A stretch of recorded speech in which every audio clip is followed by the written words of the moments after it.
Okay, before we start, we're just going to get some basic details so that this is on recording. Okay, cool. So today is the 14th of August 2019. We are at Providence House in Battersea, Southwest 11, as part of the Black Heroes Wall of Fame or History Project. We are talking to Andrew. Andrew, just for the tape, would you just spell out both your first name and your surname? Okay, it's Andrew Newell. First name Andrew, spelled Andrew. Second name Newell, spelled Newell. Great. And where were you born, Andrew? South London Hospital, the one that's closed down around the back of Clapham Common. Okay, cool. And the date when you were born? 13th of October, 1973. Okay, brilliant. Thank you. So, Andrew, I'm just going to ask you quite a broad question. We would spend most of the time just hearing your stories, and it'll be about, what was your earliest memories? Tell us a little bit about your school days. What are the best memories? What was it like to live in this neighbourhood, and some stuff around who inspired you? Any Black inspirational heroes that you had that you remember from your youth growing up and as an adult? As an adult.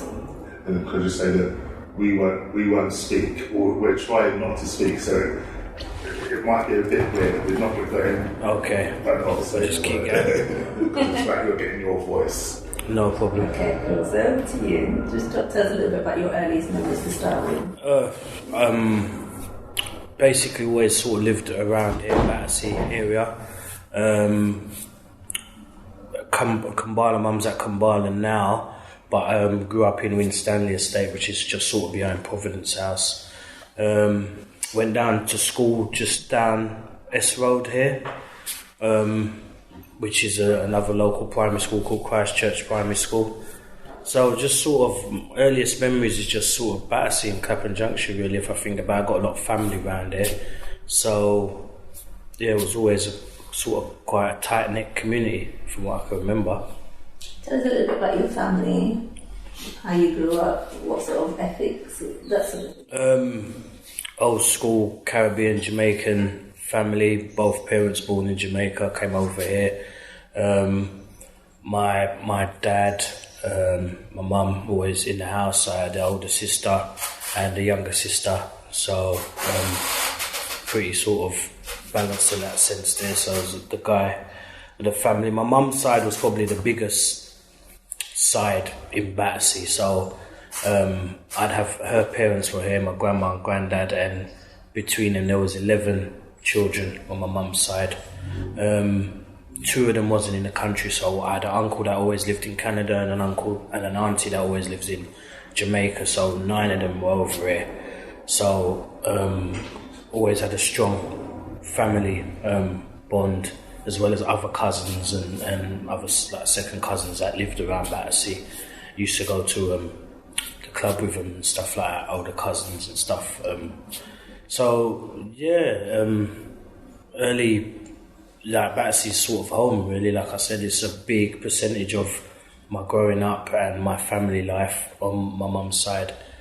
Most definitely my dad's side was more sort of Wembley, sort of Kilburn sides for family wise, so Battersea's really big for me. Tell us a little bit about the role that your parents had in your life in terms of direction and growing up. They were a strong team. Like, you knew, the boundaries was there, but it wasn't like not fun in a sense, or we had fun and stuff like that. They're very supportive in everything that I've done, really. I went from school, probably from primary school, thinking about fashion designing to getting into then photography. I had 2 uncles that did photography, so I ended up getting into that. That was supported by my mum and dad, equipment wise, and photography in those days was a big cost because we was developing the film, printing, things like that, darkroom put into the house for me and things like that, studios and stuff like that. So I was always supported in sort of the direction that I said I was going in. I wasn't really someone to keep changing direction, so I suppose that probably helped. But I had a few ideas and a few sort of career choices that I thought that I made in my time, where like I say, from fashion design into photography and things like that. So, but very strong, old-fashioned family values. It's about manners more than anything, about displaying yourself properly in public. Not because of how it looks on you, but how it reflects back on your parents, because they're the ones that bring you up. So if you're going out there behaving in a certain way, then you're basically saying that's how your parents allow you to. So very traditional, old school Caribbean upbringing. Again, with a lot of family stimulus around as well, because like I said, the family was very big, so we was always in contact because we was always quite close by, so it was very interactive family-wise as well. What do you remember about school?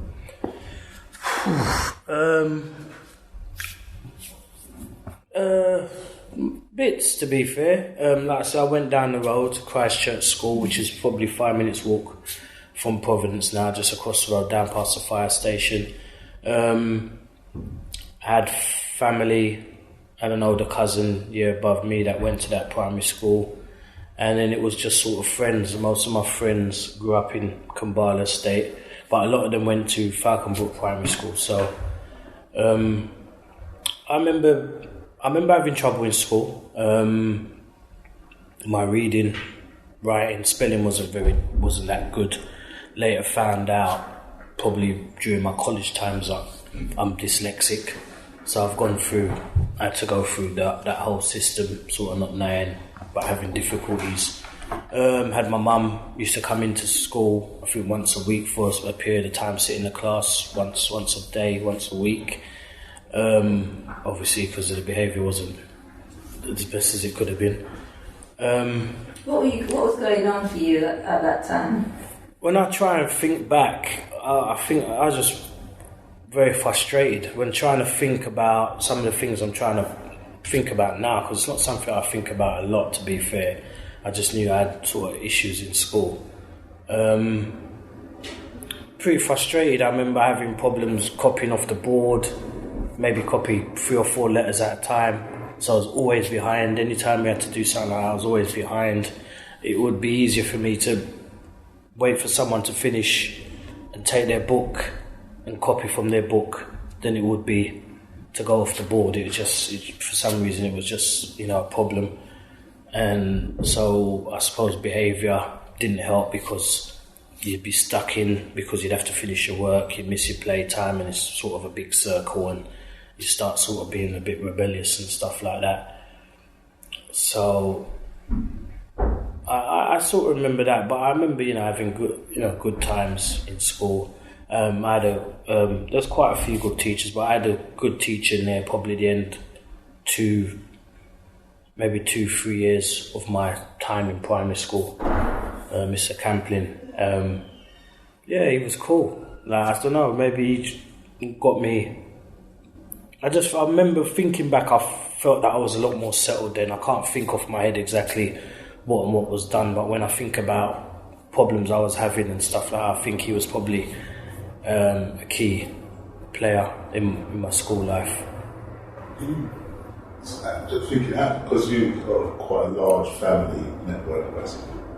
Do you have a kind of a sense of growing up outside of your family, growing up in a black community? Did you feel that Battersea was a black community around you, or was it? Yeah. Oh, yeah, definitely. I mean,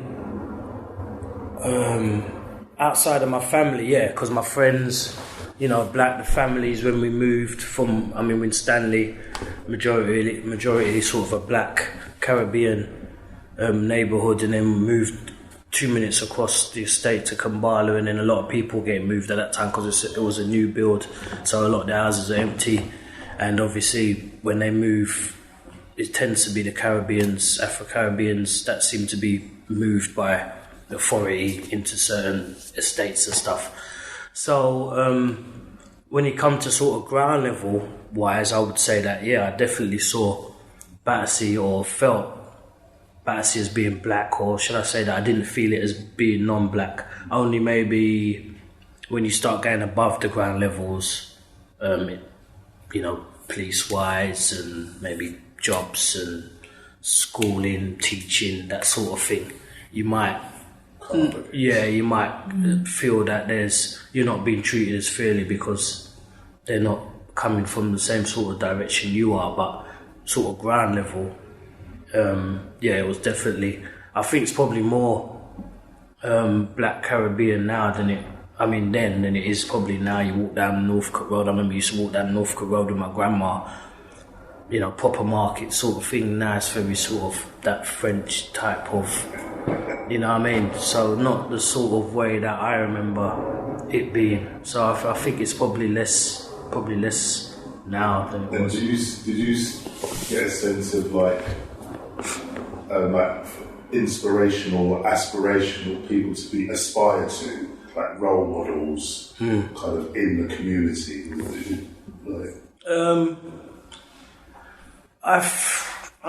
A role model for me and some people I always look up to would have been first and foremost my dad. He's not here anymore. Passed away 20 plus maybe years ago, but he would have been major example for me, how to carry yourself as a man, how to behave and that sort of thing, how to come across and stuff like that. Tell us a little bit about him. He was a good guy, a great man. He was a guy he wasn't really big with reading and writing. He was pulled out of school. He told me in Jamaica from an early age to look after the shops, which was my granddad, his dad would have owned and things like that. And even having, that issue with not being able to read or write of a standard, pretty sort of low down to an extent. He was never out of work. I never remember him being out of work. If he didn't have a job, he'd get a job. He wouldn't be out of work for a long period of time. And he was a man who did what he had to do to make sure that his family had, as well as obviously my mum as well. So for that alone is just an example of the sort of things that people did as standard, just to make sure that people close to them don't go without. So I've always admired him, for what he did, and the fact he passed away. He never got his land in Jamaica, never got to retire back there, never got to build the house that he planned to do and stuff like that. So he spent a life of constant work without any reward. How does that make you feel? It's quite sad, really. It's really sad. He's got a number of grandchildren and stuff that he's not met, and worse off, they've not met him. When you got that idea that if they ever met, they're just it'd be fine. They just sort of love each other. Especially, I've got girls as well, and so they're sort of been. Could just imagine being underneath their granddad, so sort of thing, just not leaving him, because he was that sort of guy that kids would sort of just latch onto him, sort of thing. So it's a major loss that you just come to terms with, and you just deal with. You never really get over it. I never tell people when they lose someone that they get over it. It's just a matter of living with it, I'd say.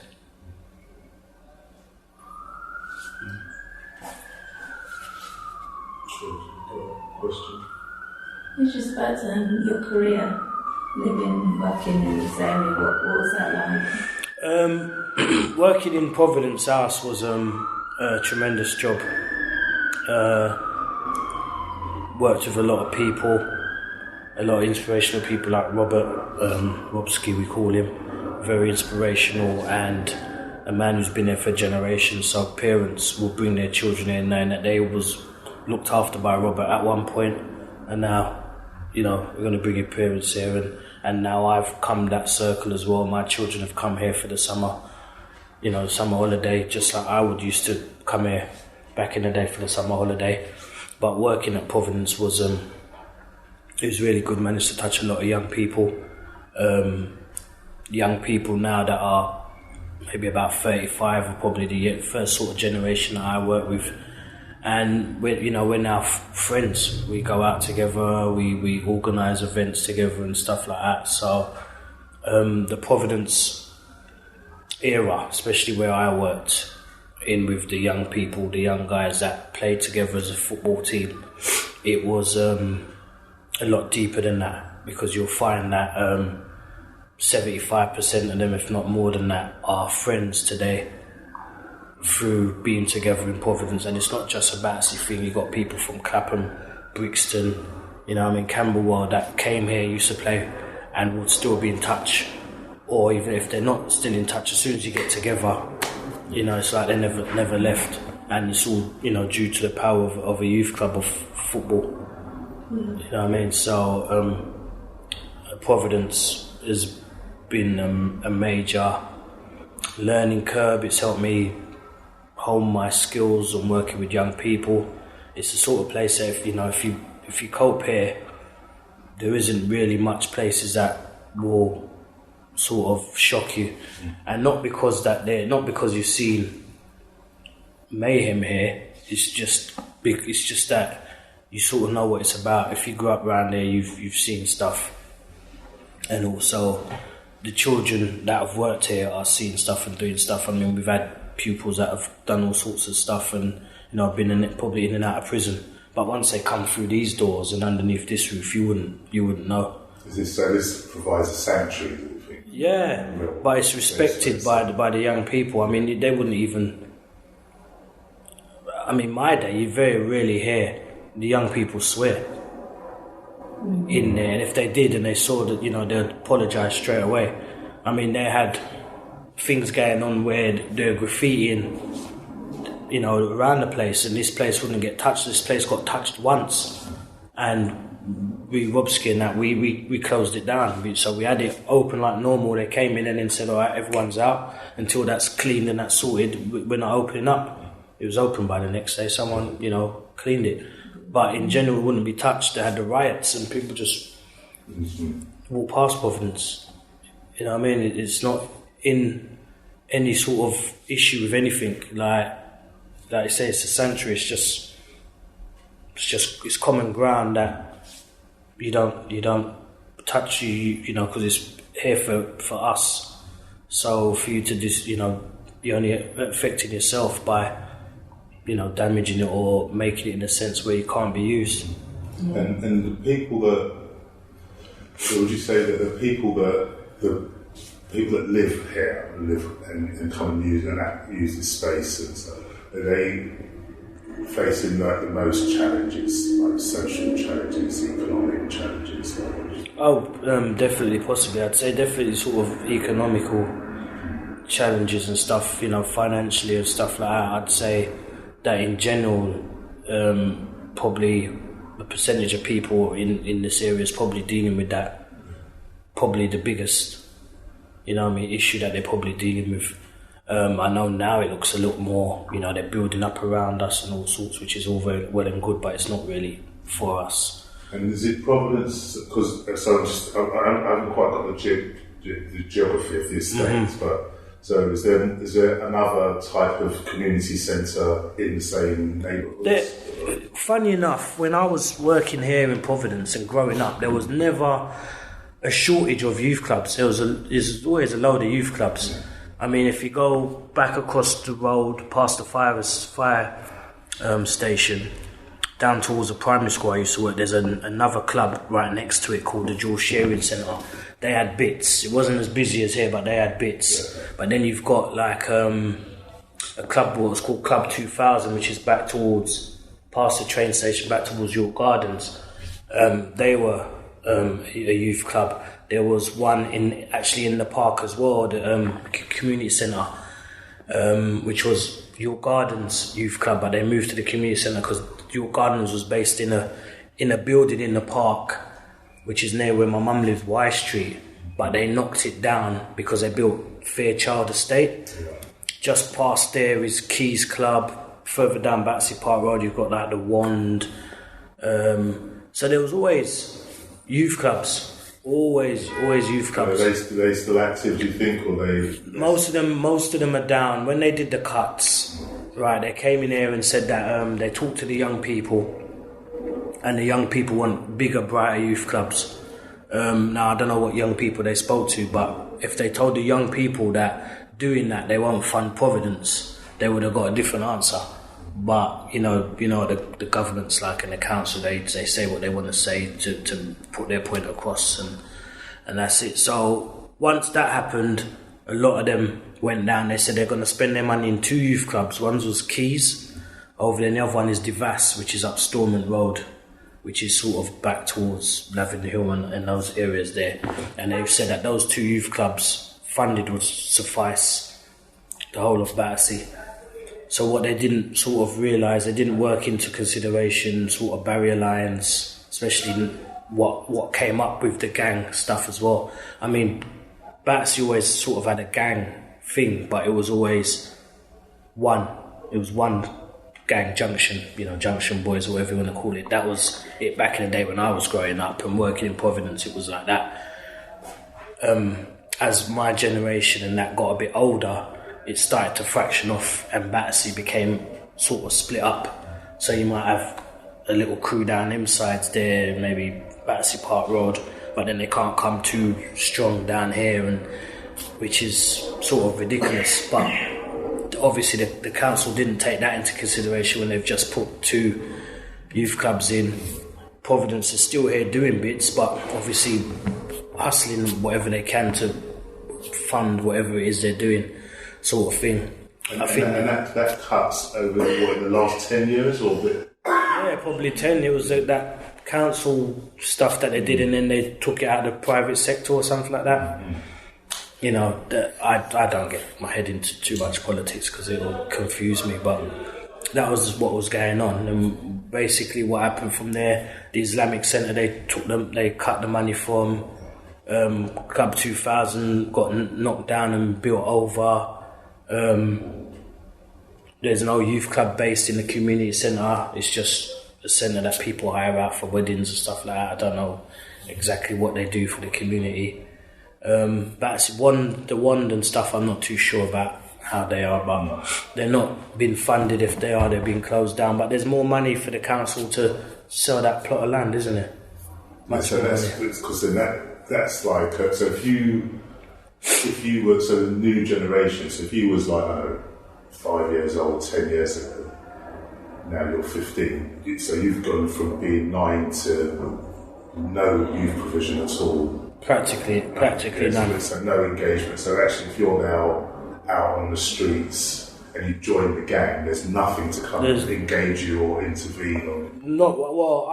I've been out of the loop for a while from when I sort of stopped at Providence, but from what I gather, there isn't. It's not as, basically the Keys and the Devas are not sufficing the way that they say it should suffice for the whole of. When you was growing up, it sounds like when you was growing up, you could kind of walk in any direction coming to a youth. Oh yeah. And it wasn't a problem neither. Yeah. Like one day you might say, I'm going to go Keys, because they might do something on the Tuesday that you wanted to do. It wasn't a problem. You might do the rest here. Yeah. You might, your gardens instead. So that was the thing. It wasn't a problem like that where. Now I don't know if they can find it. I don't know how busy Keys is, but it seemed so big when I did go in there. It seemed more like a leisure centre than a youth club. It didn't seem like there was really that a personal engagement between maybe the staff and the young people that go there. You know what I mean? They just sort of pass through, do whatever it is they're doing, and then they go. As for Devas, I've got no idea what happens up there. I don't go out those sides at all, so I don't know how busy or non-busy it is. I think it's a key issue now in terms of night crime and the availability of places for the young kids to go. But actually, would the kids actually go to those clubs anyway right now? That's it. I don't know what they've got in place now and what they do. I mean, in my day, we were big on football. Football was massive. We would have a team in nearly every age group from under 10s up to maybe under 16s. Sometimes maybe 2 teams at its height. We had people coming from all over southwest, southeast London coming to play for Providence because of, we used to win trophies and people used to come. And, our just that alone, our head count was massive. We used to have a lot. But now, I think from what I've gathered from looking at Providence, it's more musically based now. It's not, the football isn't, I think they've got football now, but it's not as big as it was then. So I know that things do change, to keep up with, and maybe young people change a bit more as well. Perhaps technology has got something to do with it. Yeah. I mean, I'm all up for whatever keeps them engaged, settled, and keeps them focused. Music is massive. If they can learn a skill to produce and earn themselves money and be successful in that, then fair play to them. There's probably more chance of more than getting help through music than there was through football. Through football. We talked a little bit about role models. What's your view in terms of inspirational role models out there for in this community for young black people? I think there's loads if you look at it in the right way and maybe not let certain other authorities dictate to you what you should be aspiring to and what you shouldn't be aspiring to. I think for these young people, I think a lot of these musicians and artists that are doing their thing and grafting hard on YouTube and to get their views and stuff, and that is I think it's a good thing. But I think you let the authorities and authorities tell you things like trap music isn't right and we should ban this and we should ban that, and listen to what they're saying and give them power in that and make them, and then turn yourself on your own music and decide, we shouldn't have it. Instead of using what they say as an example, as an influence, take their act, take the hard work that they've put in to get to where they've got to, for you to even know who they are. But yet you don't follow that music. Take that as the inspiration, right. and work, and work hard to make whatever it is you want successful. I think we've got, as black people, Caribbean people, African people, I think we've got lots of role models, but we need to stand by them and let the authorities know that we believe that they're role models, no matter what you say, sort of thing, because they're fast to point fingers at our music, but they're not pointing fingers at some of these films that are out. So if music can be so influential to people killing each other, why are suddenly something as visual as films that are coming out not in that factor? Because because the films are bringing in money that they can use, where that trap music and all that grime maybe isn't. They have less control. Less control over it. It's interesting. Really interesting, yeah. So I think there's lots of role models. I mean, I was a big boxing fan. I'm a Tottenham fan as well, but I'm a big boxing fan. So people like Sugar Ray Leonard in my heyday was, one of my favourite boxer, Vander Holyfield. So, in that sense, there's always been people that you could aspire to, people, from John Barnes, Ian Wright, footballers, all, major sports. I think there was only maybe a few sports where you weren't playing maybe back then, which we're dealing with now. So there's always a chance and a role model to be out there, and like I say, music as well. I'm a dancehall fan, so when it comes to being sort of politically correct, a lot of our music wasn't, but it's not. But I'm not, listening to everything they say and doing what they're saying. I'm not going out there, trying to burn, homosexuals or whatever, or shoot people or whatever. I just appreciate that it's the music that I like. It's what I like to listen to, And, you know, and I think that I should use the artists as an inspiration, especially with dancehall or reggae, because very few artists grew up rich in Jamaica. So for them to do what they're doing and to be able to live a comfortable life in Jamaica, it's not easy. So they've put in a lot of hard work, and this is what you're trying to instill to young people all the time. Hard work pays off. So then, you know, those are the examples you should be using. And they're kind of the ordinary guy that just works hard like your dad. Yeah. Do you know what I mean? Just kind of always made sure that they kept going. Do you know what I mean? Yeah, did what they did. Like I said, you know, it's not easy. Like even being, you know, a sound man, it's not easy. The guys have got to put their sound together. They've got to do what they got to do to earn their money. Doing this little gig, to pay together to build is what they're looking to do and stuff like that. So it's not right to sort of sign off a whole music genre because you don't understand it, or it's not from where you're from, or you don't believe in it. And there's so many other influential things that's going on in the world that could be even more of a problem. So yeah. And it was interesting. So, is this an exception? This is an exceptional day because everyone's gone off to a Bognor. Yeah, Bognor gone off on a trip. Yeah. So should we normally expect this to be like quite a busy north? Probably in the holidays, yeah. But I mean, like when I was here. I mean, in the holidays, it was heaving. Yeah. We'd be going to things like football competitions, or we was going to trips and stuff, or we was going down to the park. We'd be playing football up in the hall, and then we'd have to put the doors back where the chapel is, so the people sit on the stage. It would, you know, that amount of people. Yeah. We'd finish at 9, half 9, and we'd be telling the kids that they have to go. They wouldn't leave. Sorry. They wouldn't leave, and you know, sometimes nearly 10 o'clock before they'd leave. We'd actually literally say, no, we're closing now. Like, you know, you got to go. So I mean, back when I was working, it would be heaving. There wouldn't be many girls, but it'd be ram. You'd have people down here playing table tennis, people up on the ledge there playing pool. You'd have several amounts of people in the hall. You'd have more than 2 teams, so you'd be playing like one goal and off. They'd come off, the next team come on. Yeah, definitely heaving now. I wouldn't say there's less young people. It's probably just they're doing other bits as well, probably out on the road as well. When I came here to have a look around, it was very noisy. Yeah. Lots of kids around, which is great, isn't it? Oh, it's buzzing, isn't it? It's what it's supposed to be done, and Providence has never been one with the most equipment, the latest equipment and things like that. But we've always had almost one of the biggest roles, head counts, because between the staff and what we did and the children, everybody enjoyed it. It was, you know, it's comfortable here. You know, you wasn't badgered. You could have a laugh with the staff. You'd have a joke. You get involved, and I think that was what it was. That probably edged Providence more than the other youth clubs. Is just the way the staff, engagement. Yeah, and the young people engaged.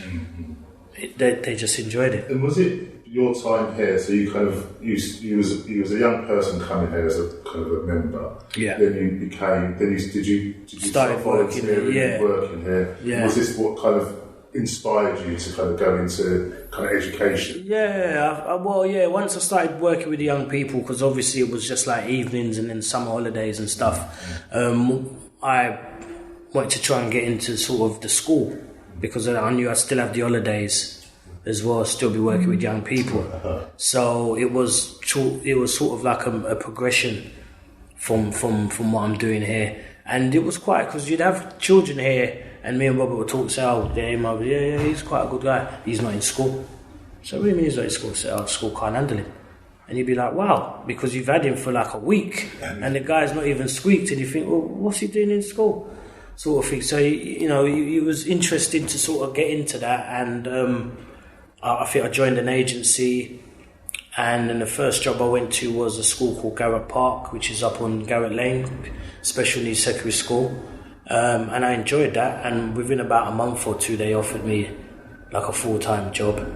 So I filled out the form and took it, and then I think I was there for nearly a year, and then applied for the learning mentor job in Hillbrook School, which is in Tooting, and I got that about 2001, and I was there until 2014 when I left there, and just sort of learned more and more about the educational side of things and how it's a little bit different from working in the youth club, but how you can still marry the two together to make, try and make your job as effective as possible and as positive as possible for some of the young people that you work with. Was there any young person in particular that inspired you as an adult, a child inspiring an adult? Was there anybody that comes to mind? I think most of the young people that I work with here, I would say inspired me because they grew up, a majority of them grew up to be, well level-headed young men. And, I see them now, they've got kids and family and stuff like that. Never really in trouble with the police, never doing anything.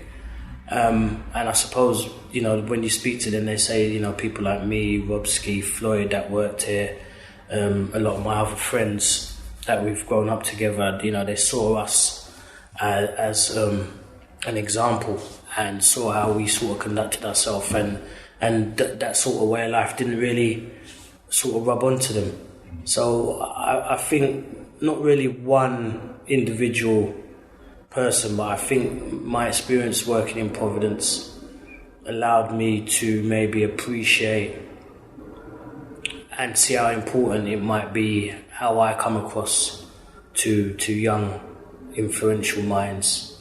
And I think back, if I started working here at the age but was on a different mentality, which was probably maybe a lot more like a 17, 18 year old living in Battersea, how different some of those lives might have been, because they would have seen me maybe doing different things and they might have just picked up. I think it's true to say that Providence House has actually had a major impact on this community. Oh yeah, massive. Like I said, my kids go here. Yeah. I went here. I've got uncles that used to go here, and Robert was running things sort of then. So important, isn't it? Yeah. So important. It's like family, it's like a conveyor belt sort of thing. It's one of the few constants, which is hard because I know they're not getting funded like these other things, but so where other clubs have not managed to keep going, we've still managed to be constant in these people's lives, although they might not know the full ins and outs of what Providence is going through behind the closed doors, probably budget-wise and stuff, but we're constant, and hopefully... Imagine if Providence wasn't here within a year, how would the community be? It would. I wouldn't want to say that it would be sort of carnage and stuff like that, but you just have to see. You came here whatever day that was, and it was, it was busy. So if you close that down, all those people that's here are not here, and they're not all going to find another youth club. So they're either at home bored if they're at an older age, aren't going out now, and then they start, doing things because they're bored and throw a stone here, throw a stone at that window, throw a stone at that person walking past, or get into confrontations and things like that. Get on a bus, we go here and have a walk around and get caught up into something. It's major. I mean, there's young people already. I mean, there's things going on around Battersea all the time. You see yellow signs up and tape and stuff like that, but it probably would be a lot worse, because this is, the thing is as well, this is a respite for parents that want to do the right thing and want their children to have something a bit structured. There's, it's very easy to have a child at a certain age and have the holidays and just say, oh, well, go out and play. Oh, can I go and play? Yeah. But the parents around here are conscious of what's going on around here, and they don't want to just send their child out like you could probably back in my day, because we wasn't alone. We'd have 4 or 5 of us and we'd go around the estate and we'd go to the park. Now parents don't really want to take that chance now, especially if they got boys. So this is where they know they could bring them here, and they know they're going to be looked after. They know they're going to be cared for in a way that they're supposed to be cared for, but also, monitored in a sense that a parent would monitor them. So they're not going to get into anything too ridiculous, because you know that people like Roberski's been here, and they know the values that you insist in your child, and we try and maintain that here. So I think maybe the parents would be hit harder without having this sort of aspect, because also you're not going to get this sort of care that you get in Providence in another youth club, especially not for the price. Like I did the summer club, and it was £5 a day per child, and they would doing bits or going out and stuff like that. So I got three girls. I was spending £15 a day for their summer camp. You don't pay that money for childcare. You know what I mean? You don't. And if I had to pay proper money, my children wouldn't be going, because you can't afford 60 quid, 60, 70 quid per child per week. So I'd feel sorry for the parents. Yeah. Yes. That's so significant, isn't it? And it's a kind of, I suppose that just explains how valuable this space is, this place is, how it sits inside the community, in the neighbourhood. Yeah, practically anyone who's been in Battersea's at some point has probably gone to Providence. Where not a lot of clubs can say that. Not all the youth clubs around, no matter how long they've been here, can say that. But I would say this is probably the fundamental, the pillar of the youth clubs, whether we're being funded or treated like it or not. I would say that this is the pillar, the cornerstone of youth clubs in Battersea, in southwest London. Yeah. I would say so. Everybody and anybody would know Providence probably before any other club, and any other club would probably look up at Providence and what they've achieved, and would probably try and emulate that somehow for success, I would say. Well, I think also it kind of just it's evidence that sustainability, continuity. It's evidence that's above anything else. You can have a brand, have a nice shiny building, do you know what I mean, with like all of the trillions around it. But if it's not going to be there consistently, where people trust it, they know where it is. It's not going to do anything. Yeah. It's not going to do anything, and we're not blinded by just fancy stuff as well. You go there and you've got all the workers in there that don't talk to kids properly, or not really interested in what they do, and you'll soon find that club won't have anyone, no matter how up to date their stuff is. Whereas in here, I can imagine that Roski will miss every child that's not here. Yeah. Why hasn't he been here today? Ain't seen blah blah for a while. Where's blah blah? Yeah. And that's it. And that's the sort of thing we do. You even call up and see where blah blah's sick. He ain't been at football training. Oh, he's been away actually. That's what it was. Oh, okay. Yeah. He'll be back next week. Okay, cool. Yeah, I think what's key for me when I came in here was Robert's wife was here as well, and the way she made the parent feel that they could just go away and their kids would be looked after. It was just really good to see that. But it's proven as well. You see, that's the thing. Is like the people that they're saying it to, they know it because they were here as well. Yeah. Or they had a family or a nephew or cousin. So it's not even just like you're just telling them and they're like, oh, okay, all right, cool. The people you're dealing with have been here, so they've seen it. They know exactly what goes through. What goes through the club. So they know what to expect. And if you came back and said, "Oh, I got told off by Robert," or the first thing they'll probably say, "Well, what did you do?" Because we know Robert, so you must have done something. And it just it helps, like I say, because you're all on that one level. You and the parent and everybody's is just there. There isn't anything where they think they're better than you or they're looking down on you. You know exactly what Providence is about. Is there anything else you No, I just think Battlesea's a tremendous place. I think housing estates are a tremendous place, and I think that's one of the things that a lot of people are missing out on, because they're trying to get up and get out of where they've come from, and then they end up living in a little house on the road or whatever. And then for that reason, now you've got kids, you've got to take them to the park all the time, where before we would go to the park because you'd knock for your friend, we'd go knock. By after 15 minutes, it might be about 5-6 of you, so you could all go over to the park together. Your parents are not too fussed. That's all coming from a housing estate. You don't get that. Yeah. There's the community is there, isn't it? No. That is the community, isn't it? It's the community. I've always said it. I mean, like, my mates are people I grew up with in the estate, and not necessarily people I went to school with. Because, I went to school in Battersea, but my secondary school was in Richmond. Summer holidays come, everyone's gone about their business. I mean, a lot of people, they take that school as, their basis to build. But for me, it was always my people around there, people in my estate. When I come back, that's where I'm at. And, we're still in contact now. We used to have, between me and my friends and the guys I used to work with here, the first guys that I started working with were like in their 30s now. We used to have a football match every year.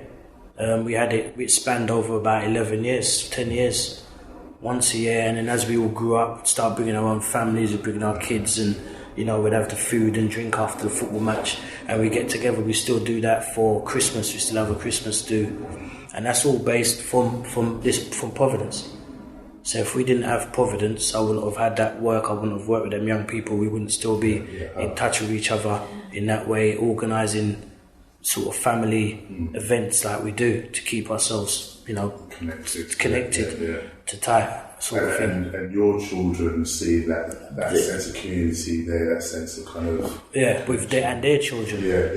You know what I mean? And family and stuff like that. So how I grew is now how trying to get our kids to grow together, which is good, because if they're together now, obviously as adults we can still move in areas, but if they might come up against each other at some point, but they remember that they know each other, so which closes that borderline, borderline fighting and stuff, helps to squeeze that, because it's no, that's blah blah, we used to, I know your dad, my dad knows your dad, boom, boom. And like I said, we've always been in contact. I mean, my friends has been a great support for me. I mean, the last couple of years, they've supported me in things that I've done. I've gone from being a photographer and stuff, and I play bowls, which is the old people play on the grass. Oh yeah. And I managed to go to the Commonwealth Games last year, playing for Jamaica. Got Jamaica playing for the first time. Like recognised in playing through organising events and stuff, and all that was supported through my friends or my family.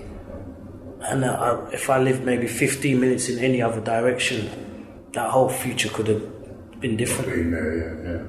That's fascinating, isn't it? And your photography, so how long did you spend as a photographer? I did that in college, and then I did a bit of work with The Voice, freelance work while I was at college, and then once I left college I still had the link, so I'd do bits and bobs and stuff like that. So you still practice? I've took it back up recently, last couple of years, because through the bowls and stuff I was doing, I did like clothing and stuff, and I thought, well, I might as well take the pictures myself, isn't it, instead of paying someone else to do them.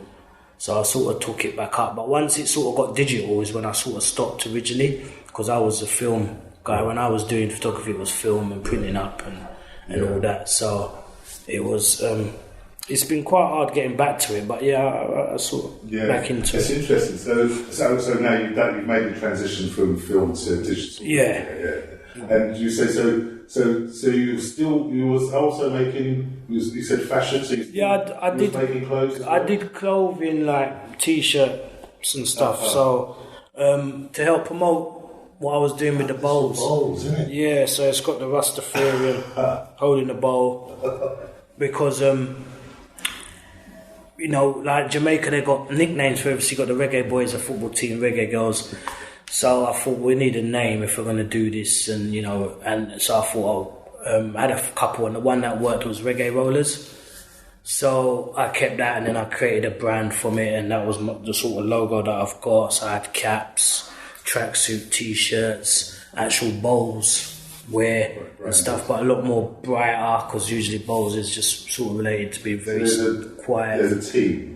We have since I've been doing it, I found other Jamaicans that live in the country that play. So last year in the Commonwealth Games, me and a guy called Merv, who's from Birmingham, he was the first person to start up with me. We went to the Commonwealth Games last year in Australia in the Gold Coast and played. But we've got about 9 to 10 Caribbean Jamaicans in the country that have played in my other events that I've organised, where we have Sweden, Macau, Belgium, Holland. They come over, UAE come over and play. And so then we have a Jamaica team. What are you trained to do? Well, everyone sort of has their own club, so we can't really train together because we've got people in Birmingham, we've got people sort of scattered about, but everybody sort of plays, so they play their club bowls. Yeah, and then when we got an event, we'll post it out, and so there's a competition on this day, who can make it, whatever, and we'll try and get teams together to play in that. I suppose it's like playing like international football, isn't it? Like you might play for Tottenham, but you got squad, you get called in and stuff like that. So we've managed to achieve that. And like I said, I had lots of support from my friends and family and stuff, and it was very up and down, doing what I was doing and trying to get Jamaica recognised in the first place to go and stuff like that. But that's inspirational. So who do you inspire? I'd like to try and think I inspire as much people as possible, people that have, you know, got to know me. But I know, like, recently, because it's like they say the last 3-4 years, the bowls thing has sort of been publicised a lot more. I know when I speak to people, they're quite inspired and fascinated by it. When you start speaking to them, because everyone sort of knows the sport, but you have to describe it, and once you say, oh, that sport, and then once you start saying, because obviously they think, well, black people don't play it, you know what I mean, which they do, because Africa, like Papua New Guinea and them areas, they play it. So there's lots of African countries that quite play it. In South Africa, there was a black player that won in the 2014 Commonwealth Games. He won a gold medal in the Piers for South Africa. I think he was the first black South African to play, first to win a medal or something. Prince, his name was. So I've spoken to him through Facebook, and just to say, just this bowls has allowed me to meet some quite influential people, and people, you know, sort of not A-list celebrities, but, you know, bowls, you know, sport is sort of boring and dead as bowls has given me so many different opportunities and avenues that I've managed to travel. What made you choose that as a...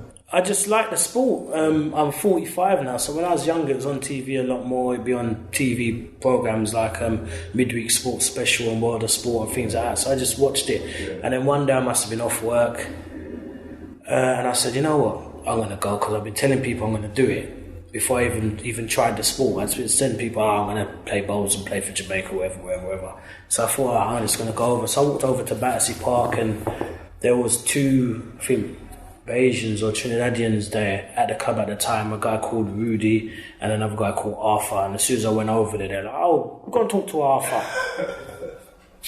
But then me and Arthur was like that, and then, you know, we used to play together in competitions and stuff like that. And I was there for a good couple of years until I moved to Croydon, and then I went to find a team up there, and it was a lot more played up there. So where I might be in Battersea playing in a league for like 6 teams in it, I go to Croydon and I'm playing in a league with like 16 teams in it. So playing out nearly every week. Sometimes you got blazer, tie, wait for your captain to say you can remove your blazer before you eat and things like that, like proper on it. So I found a nice club there. I applied to a couple. Some of them you have to be voted in, so you have to get your form put up, and then they vote you in. One of them I walked into, and you could tell the people looking at me like, who ordered a cab, like, you know, why is this geezer in here, sort of thing.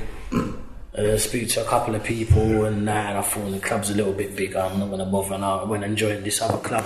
But after a year, the same club I went to where, you know, it was a bit big and I thought I went to, they were saying, oh, come, you should come and play for us, we're better than them, you'll get more games with us and stuff like that. So, you know, it's strange because like when you play, you can feel the people watching you, and then you play and then they're like, oh, you've played this before, but that's not really what they want to say. But obviously once you play, they see that you've played it before. They say, yeah, I used to play at Battersea Park for how many years? Oh, okay.